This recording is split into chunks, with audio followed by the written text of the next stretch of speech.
నిజమైన భగవద్భక్తి సృష్టి క్రమంలో మనిషిగా పుట్టడం, పెరగటం, గృహస్థాశ్రమాన్ని స్వీకరించటం, సంతానాన్ని పొందటం, ఈతి బాధలు అనుభవించటం, చివరికి మరణించడంతో జీవన చక్రం ముగుస్తుంది.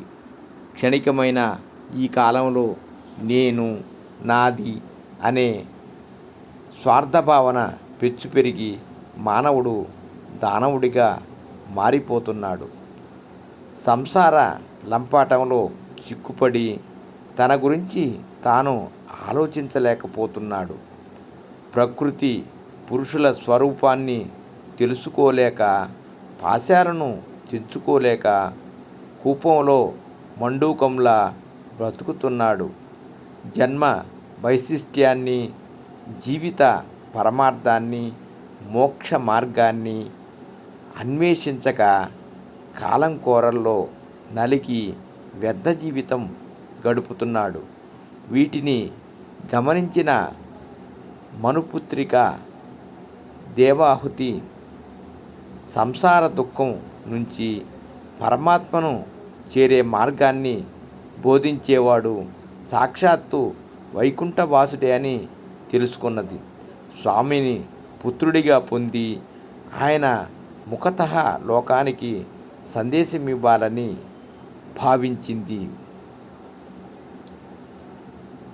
తల్లిదండ్రులైన స్వయంభువ మనువు శతరూపాలలో కలిసి సరస్వతీ నదీ తీరంలోని బిందు సరోవర తీర్థంలో నివసిస్తున్న కర్దమ మహామునిని సందర్శించింది. వివాహేచ్ఛతో ఉన్న మునిని ఆ అతిలోక సుందరి కోరి మరీ పెండ్లాడింది. సంతానానంతరం సన్యసిస్తానని ముని ఆమెకు ముందే చెప్పాడు. ఆమె అంగీకరించింది. 9 మంది కుమార్తెలకు ఆమె జన్మనిచ్చింది. వారిని ఉత్తమ ప్రజాపతులకిచ్చి వివాహాలు జరిపించింది. సన్యాసానికి సంసిద్ధుడైన భర్తతో తనకొక పుత్రుడిని అనుగ్రహించమని కోరింది. వరప్రభావంతో శ్రీ మహావిష్ణువును పుత్రుడిగా ప్రసాదించాడు కర్దముడు. ఆయనే కపిలుడు. కాలాంతరంలో ఆమెకు వైరాగ్య భావన పెరిగింది. జ్ఞానభిక్షతో మానవజాతిని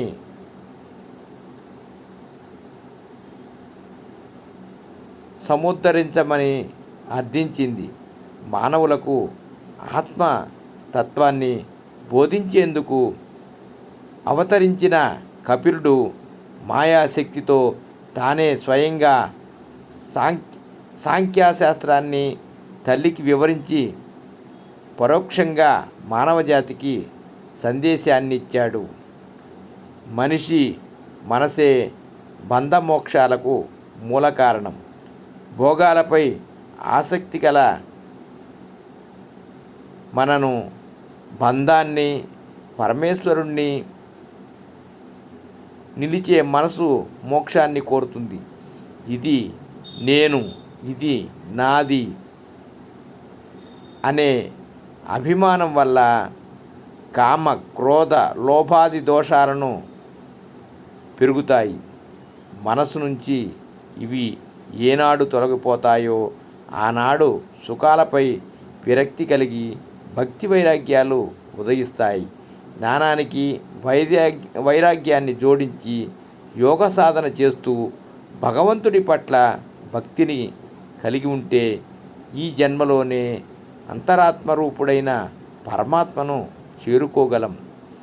భక్తి విస్తారాన్ని, తత్వాల ఉత్పత్తిని, మోక్షప్రాప్తిని, అష్టాంగ యోగ విధానాన్ని, భాగవత ధర్మాలను తల్లికి బోధించాడు కపిలుడు.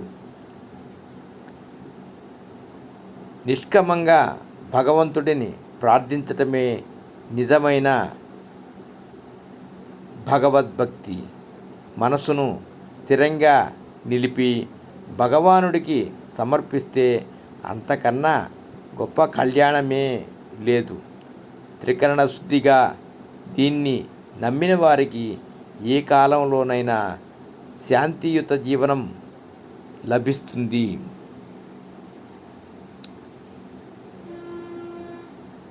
సంసారం సాగరంలో నుంచి బయటపడాలనుకునే వారు చైతన్య రూపమైన బ్రహ్మను దర్శించాలంటే మౌనాన్ని పాటించాలి.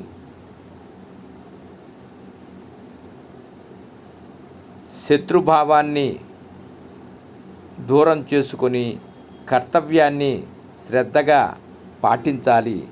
లభించిన దానితో తృప్తి పొంది రాగద్వేషాలకు అతీతంగా ప్రేమ, దయను ప్రదర్శించాలి.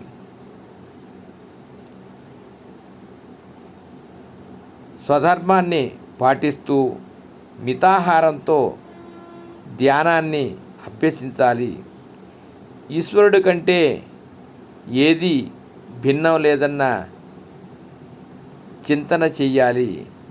ప్రాణుల్లో అంతర్యామిగా వ్యాపించి ఉన్న పరమాత్మ జ్ఞానాన్ని ప్రసాదించే మూర్తి అని తెలుసుకోవాలి. ఆ జ్ఞానమూర్తిని ప్రేమించేవారి పరమపదాన్ని అధిరోహించేందుకు అర్హులు అని తల్లి తనయుడైన కపిల దేవయాసులు భాగవత కథ ద్వారా సందేశాన్ని అందించారు. సర్వం శ్రీకృష్ణార్పణమస్తు. లోకా సమస్త సుఖినో భవంతు.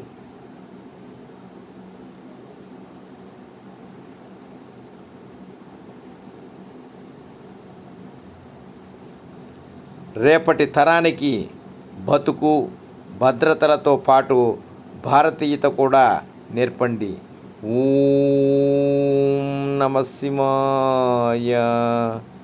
ఓం నమః శివాయ. ఓం నమః శివాయ.